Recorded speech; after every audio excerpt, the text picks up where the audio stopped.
लहर धीरे धीरे, बही कैसे गंगा लहर धीरे धीरे, लहर धीरे धीरे, बही कैसे गंगा लहर धीरे धीरे, लहर धीरे धीरे।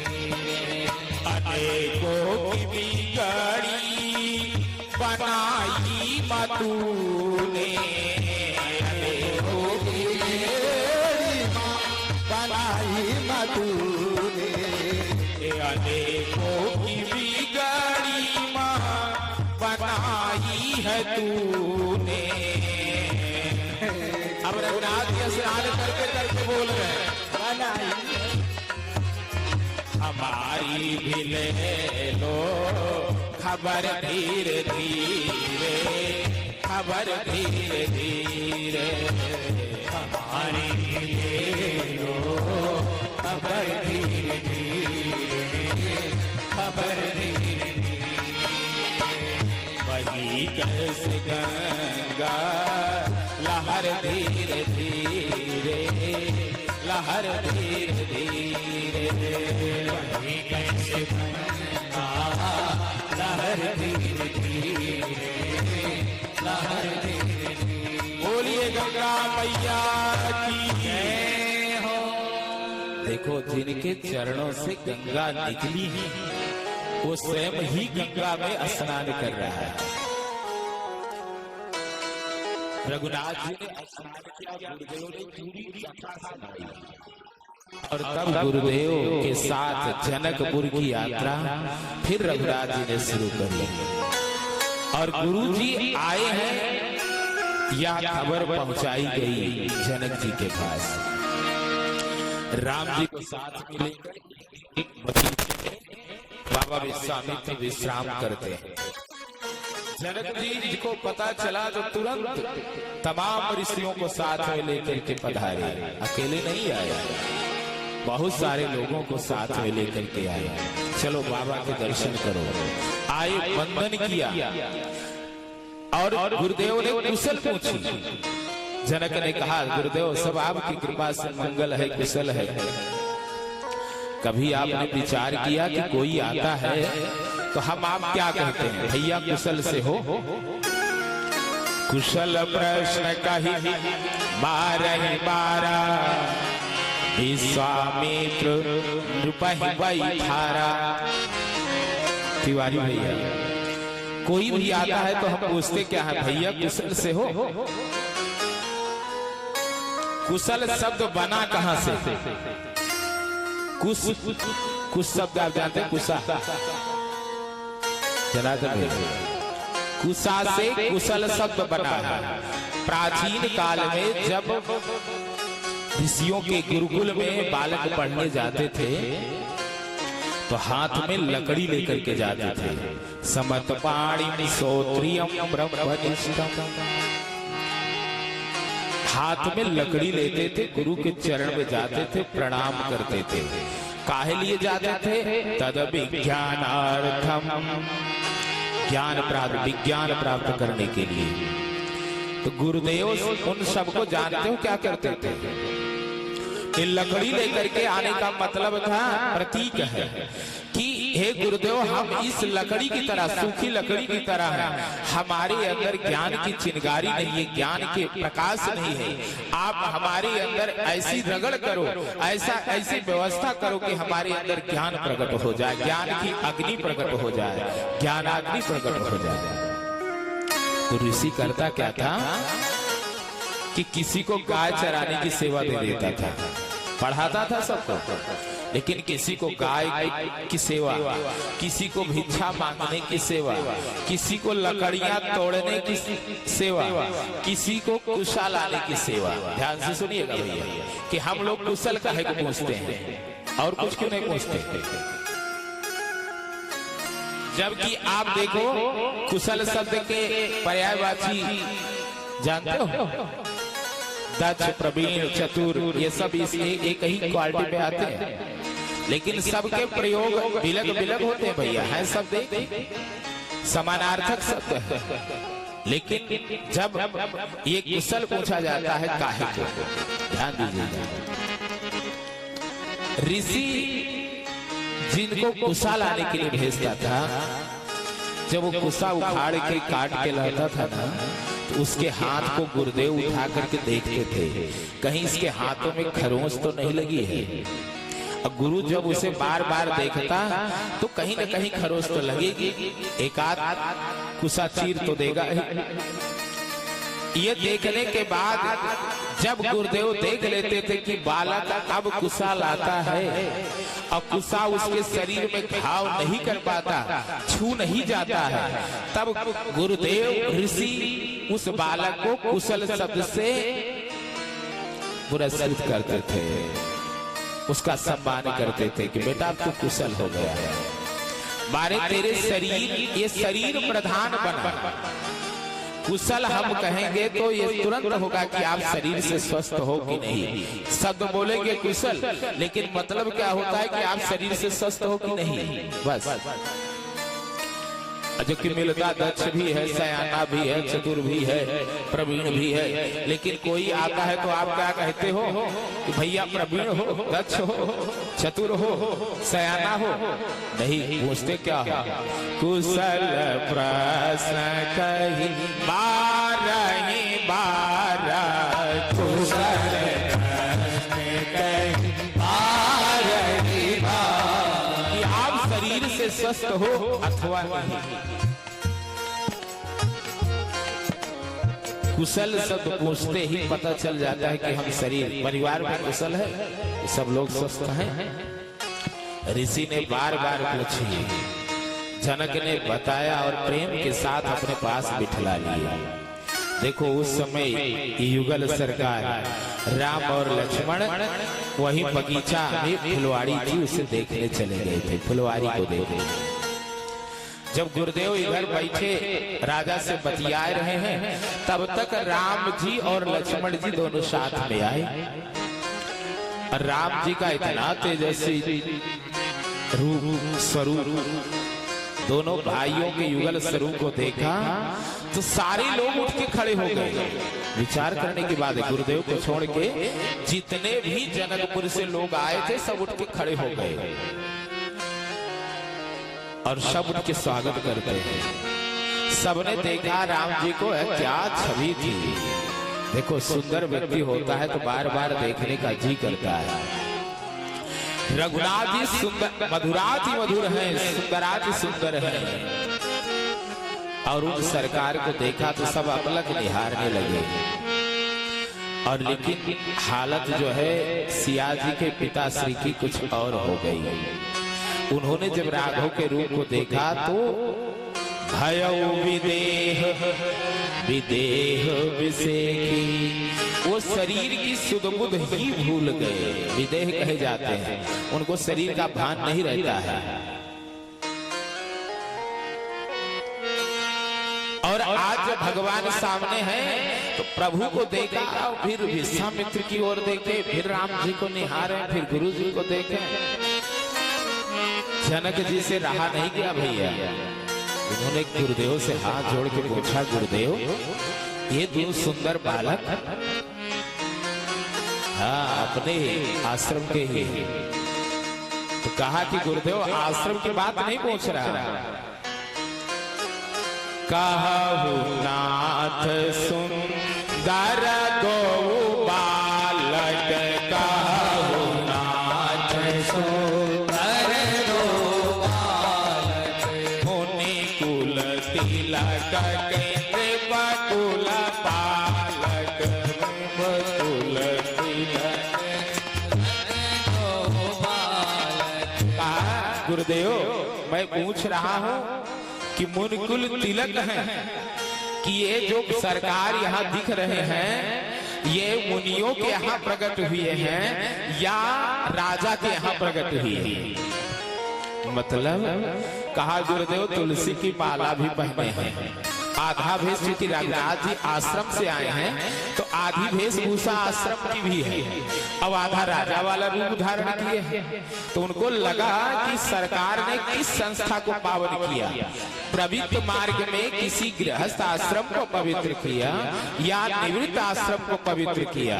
बाबा आप बताएं।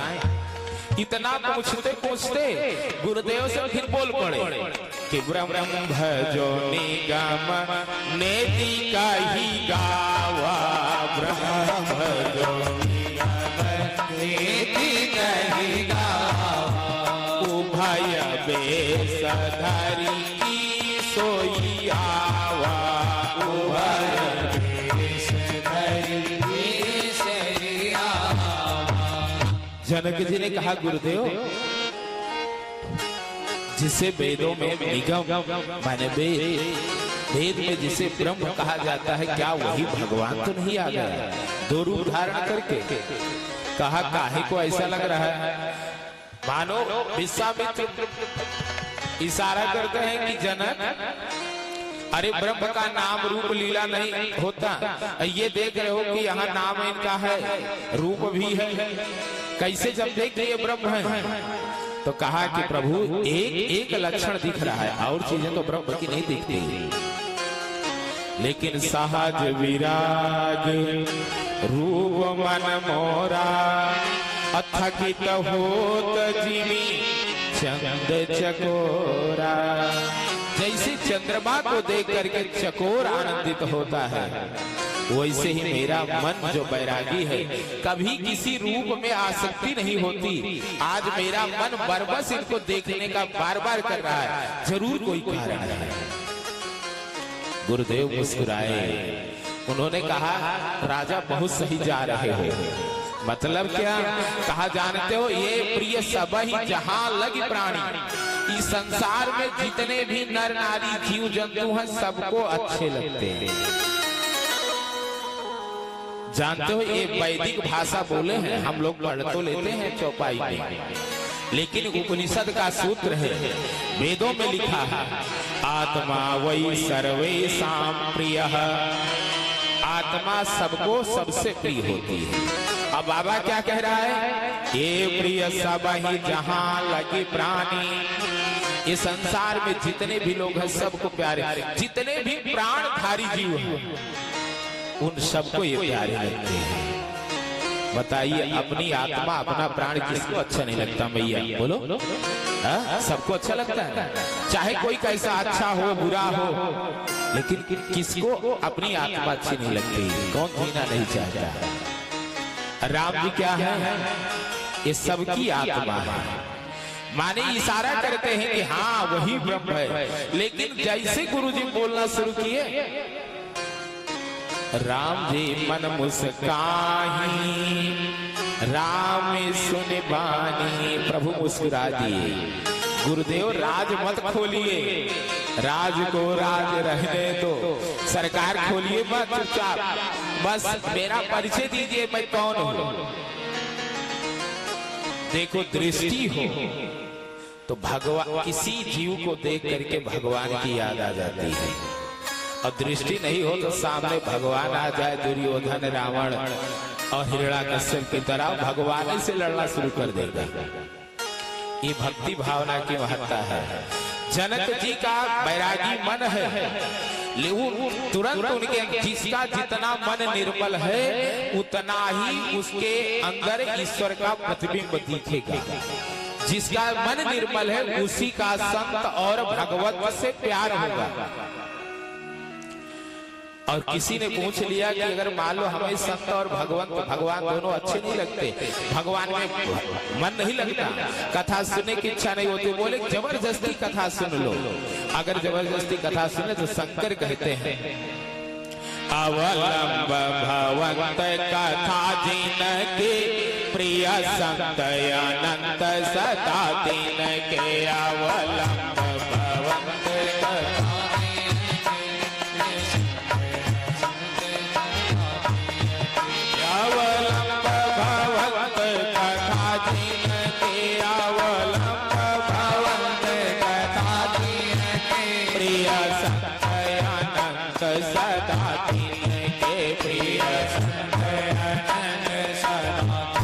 भगवान शंकर ने कहा कि राघव, जिससे आपकी कथा अच्छी लग जाए उसको 2 लोग लगे।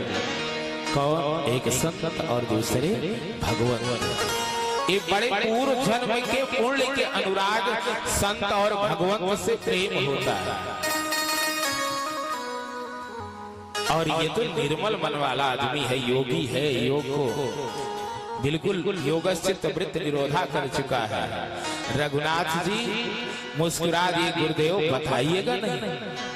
तब बोल पड़े विश्वामित्र, ये दशरथ जी के पुत्र हैं, नाम है राम लक्ष्मण, हमारे यज्ञ का संरक्षण किया है और अब तुम्हारे धनुष यज्ञ को देखने के लिए आए हैं। गुरुदेव ने बात बदल दी, लेकिन जनक जी ने कहा कि बाबा आप कहते तो हो कि ये राजा के लड़के हैं, लेकिन मेरा मन कहता है कि आनंद हूं के आनंद दाता। ये आनंद को भी आनंद प्रदान करने वाले सच्चिदानंद घन भगवान हैं। गुरुदेव ज्यादा कुछ बोले नहीं और राजा लिवा करके आए सुंदर महल में रघुनाथ जी को गुरुदेव सहित विश्राम कराया गया। भोजन हुआ, भोजन के बाद विश्राम करना चाहिए, इसलिए तुलसी ने लिखा करी भोजन विश्राम। भोजन किया, फिर आराम से विश्राम करने लगे। और उस समय एक पहर दिन रह गया था, 3-4 घंटे का टाइम। राम जी जनकपुर में आ गए हैं। देखो ये जनकपुर सबसे बड़ा सौभाग्यशाली नगर है, जहाँ पे रघुनाथ जी सिंहासन पर सीता जी के सहित पहली बार विराजा। दशरथ जी की तो कामना ही रही थी। अब भगवान बैठे हैं तो उनके मन में कामना जागृत हुई कि जनकपुर देखा जाए, लेकिन कैसे गुरु जी से कहें कि हमारा मन कह रहा है कि हम जनकपुर देख लें। तो लक्ष्मण के मन में जिज्ञासा पैदा करवा दी भगवान ने। तो तुलसी ने लिखा, राम जी की बात नहीं लिखी, कहा लखन हृदय लालसा अभिषेकी। राम जी की भी इच्छा है, लेकिन अब लखन को कुछ ज्यादा हो रही है। जाई जनकपुर आई देखी, कि चल करके जनकपुर देख लिया जाए। लेकिन अब डर रहे कि भगवान से कहीं कैसे, कहीं भैया कहेंगे कि यहाँ गुरु जी के साथ रहने की बात नहीं है, तुम्हें नगर देखने की पड़ी है, पर्यटन करने आए हो, पिकनिक मनाने आए हो। प्रभु भाई बहुरी मुनि ही सब चाहे। गुरुदेव को भी संकोच कर रहे हैं, अब मन ही मन मुस्कुरा रहे हैं, कहीं कुछ नहीं रहे। तो रघुनाथ जी ने छोटे भैया के मन की बात जान ली, और जैसे मन में जाना वैसे ही उन्होंने लक्ष्मण को कुछ नहीं कहा, गुरुदेव से हाथ जोड़ करके कहा, गुरुदेव। बाबा ने कहा, हाँ राम बोलो। बोले लखन भैया के मन में है कि थोड़ा जनकपुर देख लिया जाए, तो अगर आपका आदेश हो तो मैं लखन को पूरा नगर दिखा करके वापस ले आऊं। गुरुदेव ने पूछा, क्या तुमने नगर पहले देखा है? बोले नहीं। जब देखा, जो देखा होगा वही तो दिखा करके लौटा पाएगा, तुम कैसे दिखा लाओगे? बोले सरकार पता कर लेंगे।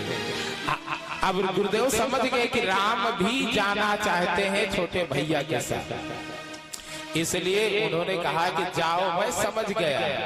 बोले क्या समझे गुरुदेव? कहा तुम नगर देखना नहीं चाहते, बल्कि नगर वासियों को अपना दर्शन दिखाना चाहते हैं। मैं समझ गया। जाई देखिया वह नगर, सुख निधान दो भाई, करहु सुफल सबके नयन, सुंदर बदन दिखाई। जाओ, लेकिन एक काम करना, तुमसे ज्यादा देर दूर रह करके मेरा भी जी नहीं लगता, जल्दी से घुमा के हमारे पास चले आना। घुमा के नेटवर्किंग हमारे पास ही होनी चाहिए। गुरुदेव ने कहा, तो राम जी ने गुरुदेव को प्रणाम किया और चल पड़े सरकार। बहुत ही मधुराज मधुर प्रसंग है। भागवत में जो रास लीला गोपियों के वर्णन का जो रस है वो मानस में जनकपुर के रस का प्रसंग है। आप साम्यावस्था में हम आपको अवलोकन कराएंगे। आप देखें कितना प्यारा ये रसिक वातावरण यहाँ का है। गुरुदेव के चरण में प्रणाम किए हैं और राम जी लक्ष्मण को साथ लेकर के चले और जैसे नगर में प्रवेश करने लगे ना भैया, तो सबसे पहले कौन मिला जानते हो? बालक लोग। ना ज्ञानी मिले, ना ध्यानी मिले, ना मौनी मिले, ना बाबा लोग मिले, ना बड़े बुजुर्ग मिले, सबसे पहले छोटे बालक मिले। बालक काहे मिले? भगवान मिलते किसको है? सबसे पहले जिसका मन बालक की तरह से होता है। जैसे बालक के मन में कोई कपट द्वेष नहीं होता, वो जो होता है उसके दिल में वही बोलता है। हम लोग जितने बुद्धिमान होते हैं उतनी चतुराई से हर बात को घुमाए के बोलते हैं। एक सेठ के पास कोई तकाजा करने वाले लोग आए और बालक छोटा सा था, उसको छुप गए अंदर। उसको बोले बेटा ये मिठाई ले लो, जो आदमी आया है पूछेगा पापा कहाँ हैं तो बता देना कि पापा घर पे नहीं है। अब बालक आया, उस आदमी ने पूछा कहाँ हैं सेठ जी। अब बालक से पूछा तेरे पापा कहाँ हैं?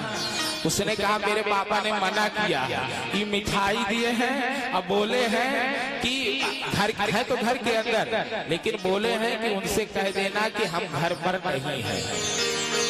वो सुन रहा था, अपना सिर पीट लिया कि जाए नहीं, इसको तो हमने मना किया, सब बताए जाएगा मिठाइयों खाएगा।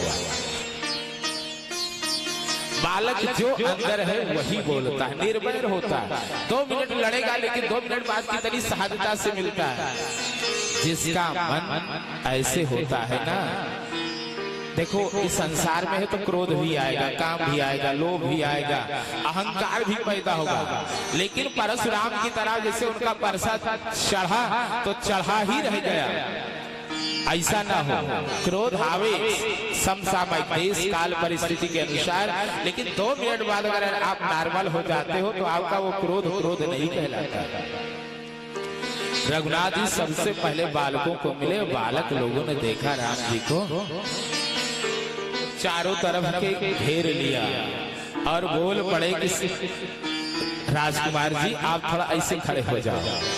दोनों राम जी को लक्ष्मण जी को सामने खड़ा करके वो दोनों जितने भी बालक थे जनकपुर वासी हाथ जोड़ के कहते हैं कि ऐसे बिना हिले डुले आप खड़े रहिएगा। राम जी ने कहा क्या करवाते हो भैया? बोले सरकार अभी हमने जी भर के देखा नहीं है, अभी हमने जी भर के देखा नहीं है, अभी हमने जी भर के देखा नहीं है। ठहरो राम, जरा देर ठहरो राम, तमन्ना यही है, अभी हमने जी भर के देखा नहीं है, अभी हमने जी भर के देखा नहीं है। बालक वृंद देखी आती शोभा, बालक वृंद देखी आती शोभा, लगे संग लोचन मन लोभा, लगे संग लोचन मन लोभा। जितने भी बालक थे रघुराज जी को खड़ा करके इस प्रसंग को आप मानस में पढ़िए। तुलसी ने राम जी के सौंदर्य को ऊपर से नीचे तक वर्णन किया है। चरणों में नूपुर है, पीतांबर पहने हैं, कमर में करधनी है, गले में सुंदर वनमाला है, कौस्तुभ मणि विराजमान है और कंधे पर पीतांबर, हाथों में बाजूबंद और कंगन, धनुष बाण, एक बाएं हाथ में धनुष, दाहिने हाथ में बाण लिए सरकार को बालक खड़े करके चुपचाप देखते हैं। जब निहार लिए तो रघुनाथ जी ने कहा भैया हमने गुरु से थोड़े समय के लिए आदेश लिया है, काहे के लिए बताओगे? बोले हम जनकपुर देखना चाहते हैं, दिखाओगे हमें? बालकों ने कहा अरे प्रभु आप आइए हम आपको दिखाते हैं, लेकिन एक सरकार एक प्रार्थना है। बोले क्या? कहा आप हमसे दोस्ती करोगे? बालकों ने कहा रघुनाथ जी आप हमसे फ्रेंडशिप करोगे? राम जी ने कहा भैया फ्रेंडशिप का मतलब क्या होता है, जरा हमको बताओ।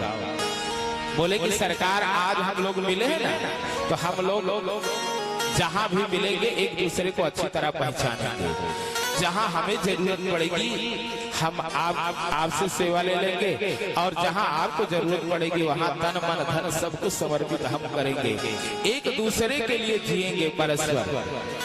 और आप चाहे कुछ करिएगा अथवा न करिएगा, एक काम जरूर करिएगा, कभी अगर चर्चा चले कहीं पर और हम सबका नाम आवे, अगर हम सब दिखें तो केवल इतना कह देना कि हाँ ये बालक मेरे हैं, इन सब ये हमारे दोस्त हैं, हमारे सखा।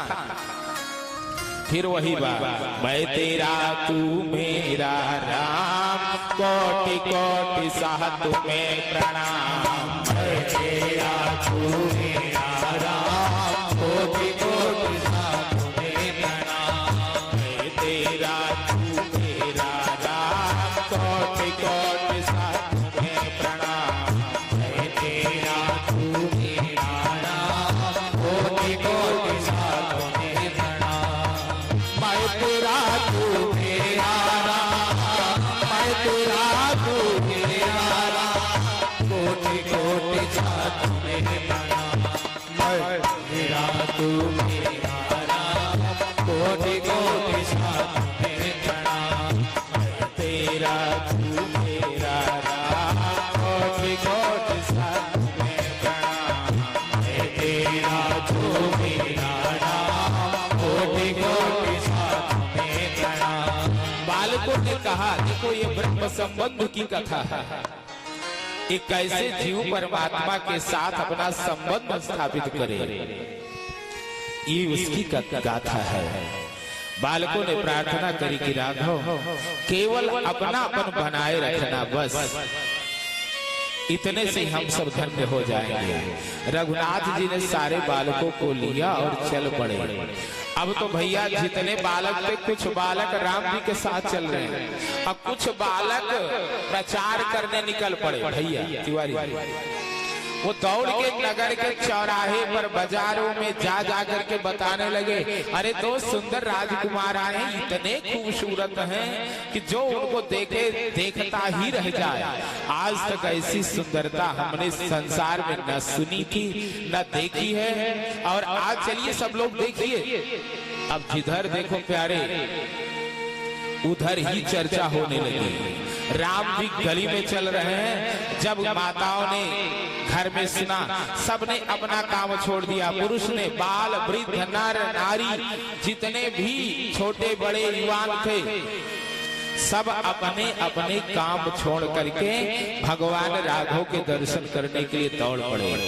आपको बता दूं, आप भागवत सुनते हो तो वहां गोपियों ने जब सुना कि भगवान रमण रीति में आए हैं, तो वहां भी लिखा है कि वो सारे काम धाम त्याग करके गई हैं। और हमारे जनकपुर के जितने भी नर नारी हैं, उन सब ने जब सुना तो इनके देखई खातिर में तेला मामा छी गवा सोर। इनके देखई खातिर में तेला मामा छी गवा सोर। इनके देखई खातिर में तेला मामा छी गवा सोर। इनके देखई खातिर में तेला मामा छी गवा सोर। और इनके देखई खातिर में तेला मामा छी गवा सोर। इनके देखई खातिर में तेला मामा छी गवा सोर।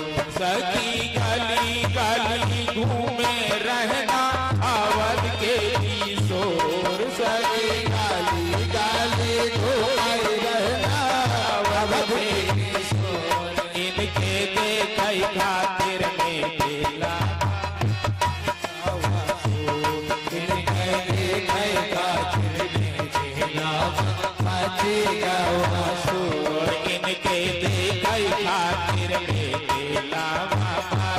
गवा सोर इनके देखे खातिर मिथिला माची गवा सोर इनके देखे खातिर मिथिला माची गवा सोर इनके देखे खातिर मिथिला माची गवा सोर जिधर देखो उधर चर्चा होने लगी। चलते रहेगा प्यारे, चलते रहे। और रघुनाथ जी गली में घूम रहे हैं, चर्चाएं हर जगह हो रही हैं। जानते हो कुछ दिन पूर्व ही कोई नई नवेली बहू ब्याह करके आई थी और उनकी सासू जी बहुत खतरनाक है। देखो सासू का मतलब होता है माँ, लेकिन सासू की एक और व्याख्या है, जो सास अपनी बहू का सांस ले बंद कर दे वो है असली सासू मानी गई। जानते हो और वो सासू माँ नहीं थी, वो केवल सासू थी। सासू के आगे अगर माँ लग गया तो अपने जैसा समझने वाले को सास कहते हैं। सास अगले को अपने जैसा समझे। और ये तो इतनी खतरनाक सासू थी, जब ये जाग रही है राम के दर्शन करने के लिए और जब निकलने लगी तो बहू से कहा बहू, उसने कहा हाँ माँ बोलो, कहा घर के बाहर मत निकलना। अरे काहे को? बोले देखो तो राजकुमार आया, हम जा रहे हैं उनको देखने के लिए और मैंने सुना है कि वो इतने सुंदर है कि पूछो मत। समाचार खुद ही बता रहे हैं, लेकिन मना करके जा रहे हैं कि घर के देहली के बाहर मत निकल। उसने कहा भैया जब वो इतने सुंदर है तो हम भी चल के देख लेना। कहा नहीं, अरे मेरी नाक कट जाएगी, लोग क्या कहेंगे। अभी कल की आई, आगे घुंघटा उठाई के सड़क पे आ गई, जहां मनाए वहां घूम रही है। उसने कहा देखो माँ, अगर प्रभु दर्शन के लिए लज्जा त्यागनी पड़े तो त्यागने में कोई अनुचित नहीं है, लेकिन सासू ने मना कर दिया, निकलना नहीं बाहर। फिर सासू के मन में आया कि अगर कहीं मैं चली गई, ये निकल आई तो, इसलिए जाते वक्त तो बाहर से साकल लगा ली कि अंदर ही नजर बंद हो जाए। अब वो भी भागती हुई वहां पहुंची जहां इनके देखई खातिर मिथिला माची गवा सोर। इनके देखे खातिर मिथिला माची गवा सोर। इनके देखई खातिर मिथिला माची गवा सोर। इनके देखे खातिर मिथिला माची गवा सोर। सासू जी भी गई और भक्तों की लाइन में वो भगवान को दर्शन कर रही हैं। और जानते हो सब दर्शन, लेकिन बार बार उनका जी क्या कर रहा है, कहीं बहू यहाँ आ तो नहीं गई। केवल इस चक्कर में भगवान के सन्मुख खड़ी है, लेकिन वो बार बार उनकी निगाहें कहाँ जा रही है, कहीं घर से बहू तो नहीं आ गई। देखो प्यारे, जब हम भी भगवत दर्शन करने के लिए जाएं, कथा में जाएं, मंदिर तीर्थाटन में जाएं, तो हमारा मन केवल वही लगा हो, कौन आया कौन गया, कौन क्या करेगा, सब जो है इसकी चिंता ना करें। लेकिन तब तक लोग दौड़े जा रहे थे, बहू का भी दिल नहीं मान रहा था। जानते हो तुलसी ने लिखा, जुवती भवन धरो कन लागी, निर्गहि राम रूप अनुरागी। सब अपने अपने झरोखों से लग करके राम को निहारे, लेकिन कोई राम तो एक जगह खड़े नहीं रहते, राम चले जा रहे हैं। तो लोग दौड़े जा रहे थे, घर से बाहर निकले, और जब निकल रहे थे तो बहू ने खिड़की से किसी को आवाज दी, अरे बहन सुनती है क्या हुआ? कहा देखो बाहर से सासू माँ साकल लगाई गई है, अब उसको जरा आप निकाल दो तो। अब वो आई, तुरंत खोल दी, कहा हम भी चलेंगे जहां पे आप लोग जा रहे हो राम जी के दर्शन करने के लिए। बहू भी सबके झुंड के साथ वो भी भगवत दर्शन करने के लिए पहुंची। लेकिन मैंने आपको बताया ना कि सासू माँ का ध्यान कहाँ लगा था कि कहीं बहू ना आ जाए। और प्यारे जैसे ही बहू को देखा तो सासू माँ का तो ब्लड प्रेशर हाई हो गया। हाँ, इस बहुरिया को मैंने इतना मना किया था, इतना मना किया तो भी ये निकल आई। और जैसे आई ना तो बरस पड़ी आ गई ना। अब समाज वाले क्या कहेंगे, लोग क्या कहेंगे कि इसकी बहू कल को आई, आज ही सबके साथ घूम रही है। तो उस बहू ने बहुत सुशीला थी, लेकिन आज अपने सासू माँ को सुधारने के लिए उसने एक बात कही जो जनकपुर में बहुत प्रसिद्ध है। तुरंत उसने कहा कि मैया तू काहे को परेशान हो रही है, यहाँ सब राम को देख रहे हैं, इनके देखई खातिर बेटे राम पाची गवसो, इनके देखई खातिर बेटे राम पाची गवसो। सब अपनी सुध बुद्धि भूल करके केवल राम जी को निहार रहे हैं। हे भैया, सब ही निहारत राम को, मोहि न देखत कोई, अतो समान को पापिनी, प्रभु तज देखत मोहि। बहू ने कहा कि सासू माँ, यहाँ जनकपुर में जितने भी लोग हैं सब भगवान को निहार रहे हैं, देख रहे हैं, लेकिन एक आप ऐसी हो कि जो राम जी को देखने के बजाय हम ही को निहारने में लगी हो। जबकि चाहिए कि आप भी सबकी तरह से राम को निहारो। आप मेरी चिंता छोड़ो, आप राम को निहारो। हमें तो लगता है कि इस जनकपुर में सारे लोग पुण्यात्मा हैं, केवल ही एक पापनी है जो भगवान को छोड़ करके मुझे देखने में लगी है। सासू ने सुना तो उनके तो होश ही उड़ गए। एक सेकंड के लिए कोमा में चल गए। तुरंत उनको होश आया, बहू के पैर पकड़ लिए। बहू ने कहा, अरे माँ क्या करती हो? कहा, बिटिया तूने आज वो काम कर दिया जो मैं 60 साल तक नहीं सीख पाई। क्या सीख लिया? बोले कि अब पता चल गया कि भगवान का दर्शन कैसे करना चाहिए। मैंने व्यर्थ तुम पर इतना शासन किया, तुम्हें परेशान किया, आज मुझे क्षमा कर देना। चल मेरे साथ, चल रघुनाथ जी का दर्शन कर। और जब सास बहू दोनों गए हैं ना, और रघुनाथ जी सामने खड़े थे और लखन के साथ बालक लोग उनको दिखा रहे थे, ये मेरा घर है, ये इनका है, यहाँ पे बाजार है, यहाँ पे ये है। और ये सारे लोग नर नारी चारों तरफ से प्रभु को घेर करके बोल रहे हैं। सारे भक्तों की एक ही प्रार्थना है कि सरकार, मैं तो तेरे द्वार खड़ी, बिहारी मैं तो कब से खड़ी, मैं तो तेरे द्वार खड़ी, बिहारी मैं तो कब से खड़ी, मैं तो तेरे द्वार खड़ी, बिहारी मैं तो कब से खड़ी, मैं तो तेरे द्वार खड़ी, बिहारी मैं तो कब से खड़ी। देखो सरकार बालकों के साथ है, बालकों की ओर ज्यादा ध्यान दे रहे थे, सरकार किसी को ओर देख नहीं रहे थे।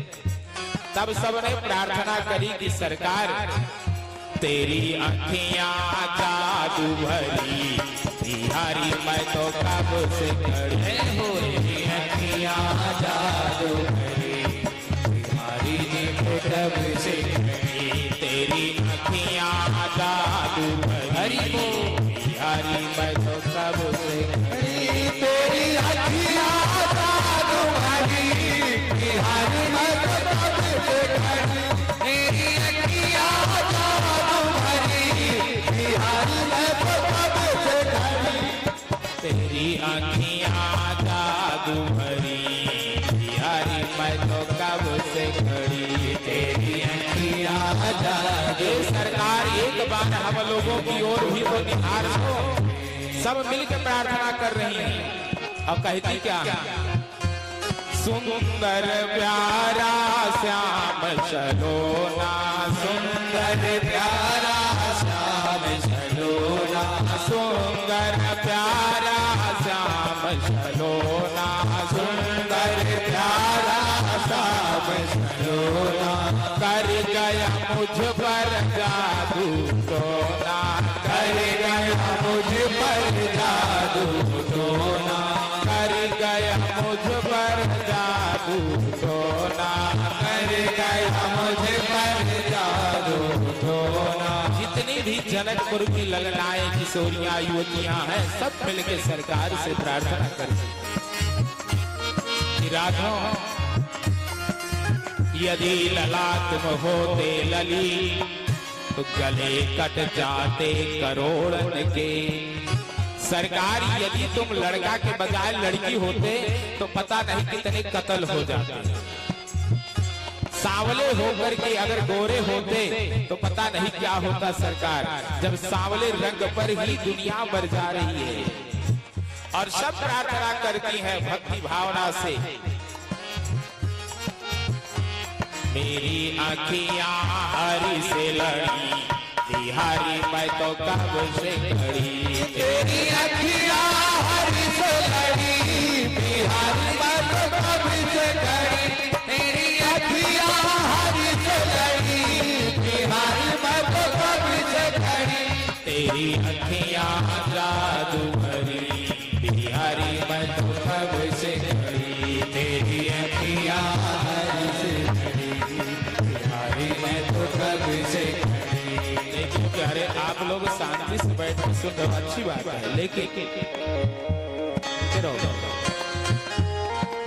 लेकिन उसी भावना में मस्त होकर के उन सखियों की भावना में तालियां बजाते हुए और मुख से गाते हुए सब लोग उनकी प्रार्थना में सम्मिलित हो जाए। मन से उस छवि को, उस घटना को निहारते रहो कि सरकार गलियों में खड़े हैं, चारों तरफ से बालक पहले घेरे हैं, फिर नर नारी बाल वृद्ध सब घेर करके सरकार को खड़े हैं और सब एक ही प्रार्थना कर रहे हैं, ये तेरी आँखियां जादू भरी, बिहारी मैं तो कब से खड़ी, तेरी आँखियां जादू भरी, बिहारी मैं तो कब से खड़ी, तुम सा स्वामी और न पाया, तुम सा स्वामी और तुम सा ठाकुर और न पाया, तुम सा ठाकुर और न पाया। हे राघव, हमारे और तुम्हारे संबंध बहुत तरह के हैं। देखो हर आदमी का संबंध बिलक बिलक होता है, लेकिन भगवान से क्या बोलते हैं, त्वमेव माता च पिता त्वमेव, त्वमेव बन्धुश्च सखा त्वमेव, त्वमेव विद्या द्रविणं त्वमेव, त्वमेव सर्वं मम देव। माता रामो मत्पिता रामचन्द्रः, स्वामी रामो मत्सखा रामचन्द्रः, सर्वस्वं मे रामचन्द्रो दयालुर्, नान्यं जाने दैव जाने न जाने। हे राघव सरकार, हमारे और आपके अनेकानेक संबंध हैं, मोहितो ही नाते अनेक, मानिए जो भावे। इसलिए भावना में मस्त होकर के गाइए सखियों की तरह से।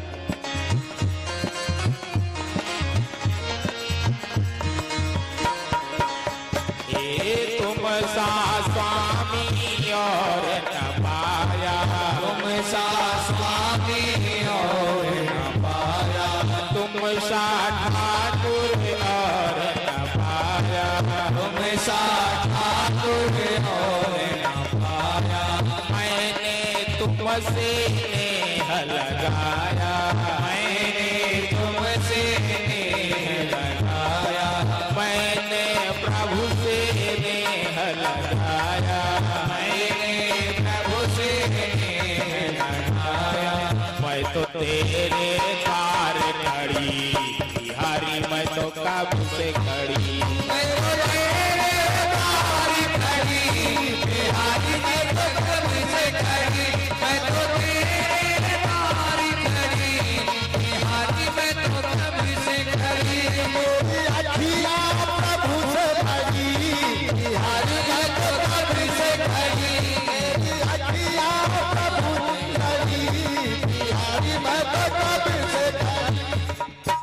जानते हो सखियों ने जब ऐसी प्रार्थना करी तो राघव सरकार ने जितने भी लोग खड़े थे ना सबकी ओर निहारा। अब प्रभु ने जो कृपा दृष्टि पूर्वक जितने भी नर नारी थे सबकी ओर निहारे तो सब गदगदित हो गए और तुरंत बोल पड़े, कृपा करो हरिदास के स्वामी, कृपा करो हरिदास के स्वामी, कृपा करो हरिदास के स्वामी, कृपा करो हरिदास के स्वामी, सारन पानी अंतर्यामी, सारन पानी अंतर्यामी। भगवान आप अंतर्यामी हो। सारे भक्त प्रार्थना कर रहे हैं, सारन पानी अंतर्यामी, सारन पानी अंतर्यामी, सो तुम जाना हुआ अंतर्यामी, सो तुम जाना हो अंतर्यामी, पुरबहु मोर मनोरथ स्वामी, पुरबहु मोर मनोरथ स्वामी। सरकार आप अंतर्यामी हो और आपसे एक प्रार्थना है। राघव ने मानो सबको कहा बताएं, सबने एक ही मिल के प्रार्थना करी, क्या?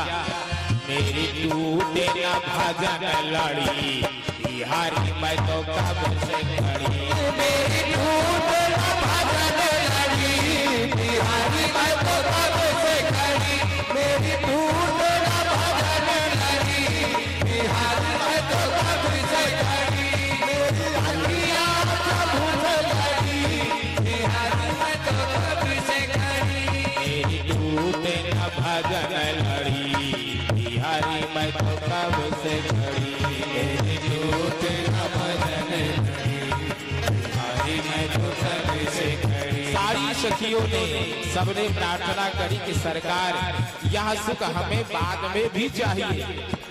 तो भगवान ने जानते हो क्या आशीर्वाद दिया, द्वापरांते करी श्यामी, भवती नाम मनोरथ, श्रद्धया परया भक्त्या, प्रजे गोप्यो भविष्यत।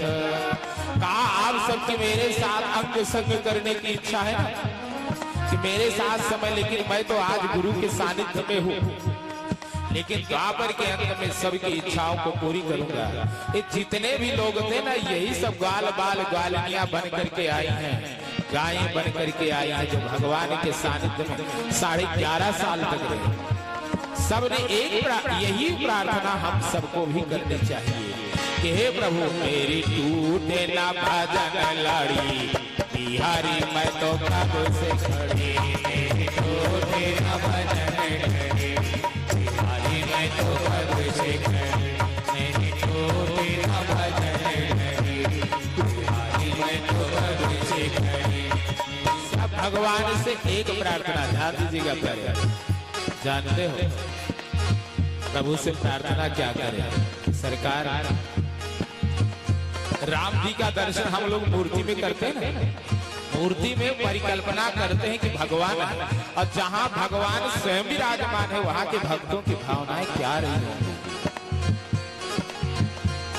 प्रभु से हमेशा प्रार्थना करें कि जब तक ये धरती अंबर रहे, तेरी ममता की छाया हम पर रहे, कभी न छूटे तेरी दया का मौसम, भक्ति करेंगे चाहे खुशी हो या गम, मेरी टूटे न भजन लड़ी, बिहारी मैं तो कब से खड़ी, मेरी टूटे न भजन लड़ी, बिहारी मैं तो कब से खड़ी, मेरी टूटे न भजन लड़ी, बिहारी मैं तो कब से खड़ी। बोलिए राघवेंद्र सरकार की जय हो। प्यारे, जब इन जितने नीचे लोग थे सबके तो दर्शन मिल गए, सबको सरकार की कृपा दृष्टि मिली, लेकिन कुछ लोगों के घर आप जानते हो कि कई मंजिला के होते हैं ना, उसमें कुछ लोग जो छत पे ही थे, छतई से राम जी को निहार रहे थे, नीचे से देखने का जगह ही नहीं मिल रहा था, इतनी भीड़ भाड़ थी। तो वहां पे जो सखियां अपने अपने छत पे आई और छत पे आ करके राम जी को देखना चाहती, तो राम जी के केवल सिर दिखे और राम जी दिखे नहीं, चेहरा प्रभु का दिखे नहीं। तो अब वो लोग विचार करने लगे कि हम कैसे राम जी को देखें। एक बार राम जी हमारी ओर देख लेते हैं। तनी फेरा रघुनाथ जी हमारी ओरिया, तनी फेरा रघुनाथ जी हमारी ओरिया, तनी फेरा रघुनाथ जी हमारी ओरिया, तनी फेरा रघुनाथ जी हमारी ओरिया, तनी फेरा रघुनाथ जी हमारी ओरिया, मिथिला में आए के तू जादू चलूला, मिथिला में आए के तू जादू चलूला, मिथिला में आए के तू जादू चलूला, मिथिला में आए के तू जादू चलूला, मोहिलिया मिथिला की सब ललिया,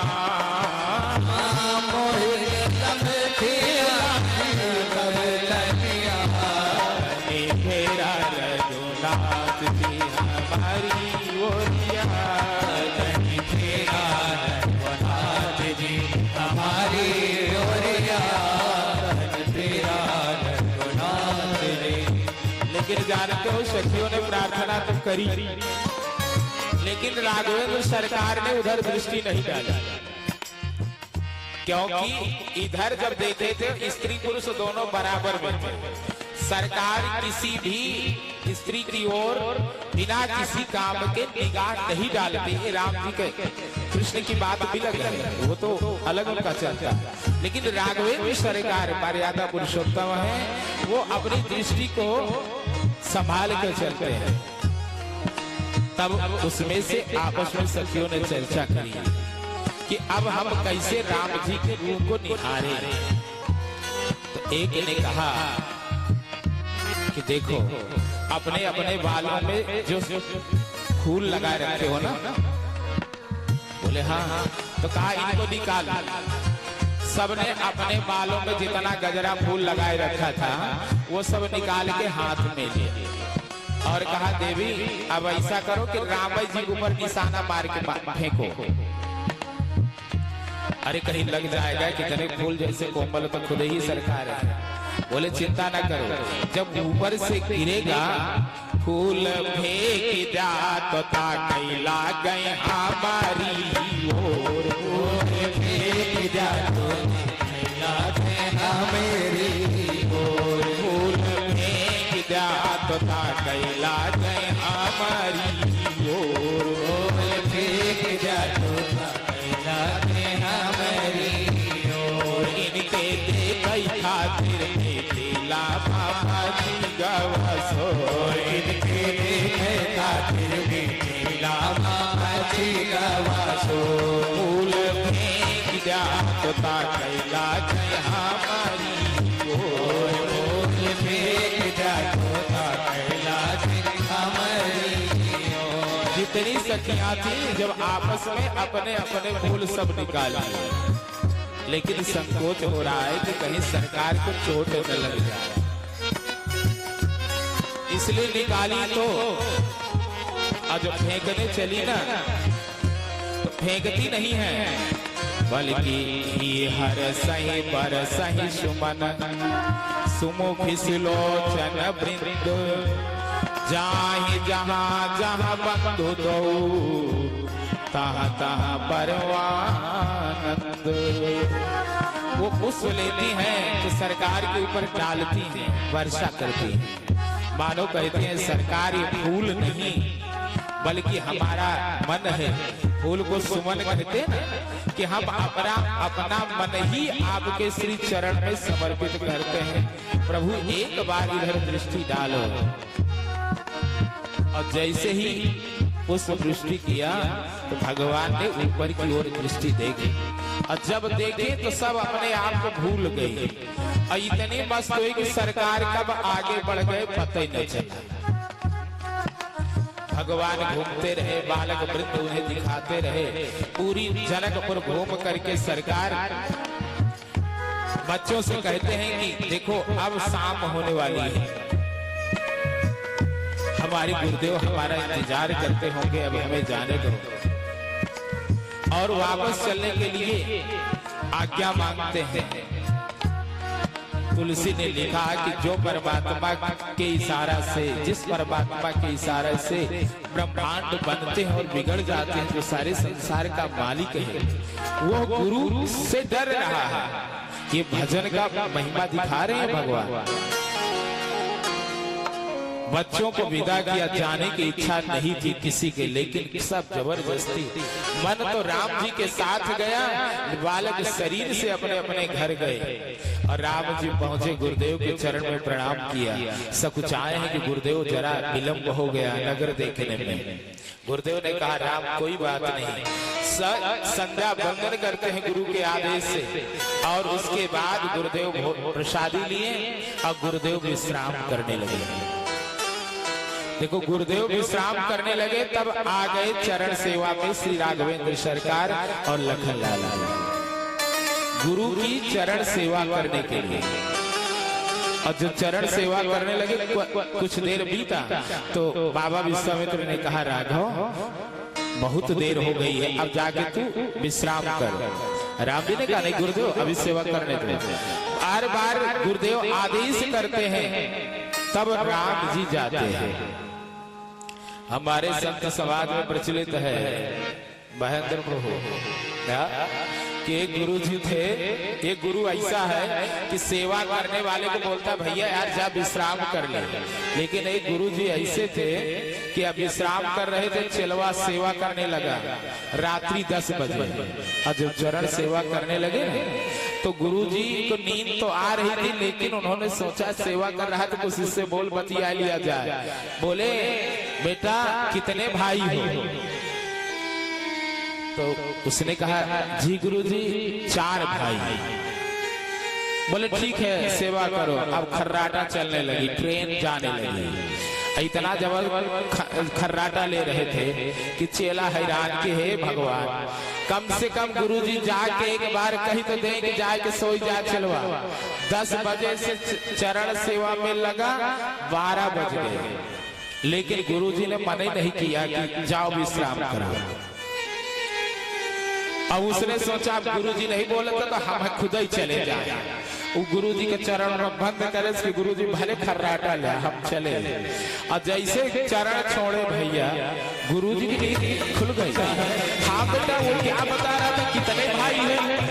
आपन सिर पीट ले बालक, हे भगवान अबे जगत ही लौट के आया जी गुरुदेव 4।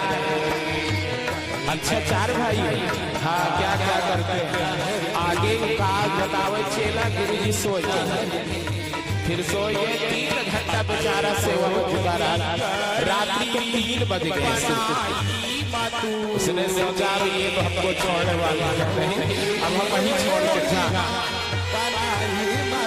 उठा और जाने लगा। गुरुजी हाँ चलवा क्या बता रहे थे कितने भाई है तू? खिसियाई के बोला जी गुरुदेव 3। गुरुजी ने कहा उठ के बैठ गया कि भैया रथ में क्या हो गया है? अभी तो 4 भाई था, वही 3 कहां से? देखो समाचार हो गया। उठ के बैठ गया। बेटा क्या क्या बोले कितने भाई हो? बोले जी 3। अरे यार 10 बजे बता रहा था 4 भाई हैं, और ये रखिया के 3 बजे कैसे 3 भाई हो गए? कह ऐसे रात दिन हम सेवा करब तो एक जने तो हम चुकी किया राम नाम का सकते रात। अगर हम तुम्हारी सेवा कर तो हम तो कहे कि बड़े गुरु जी पहले से बता देते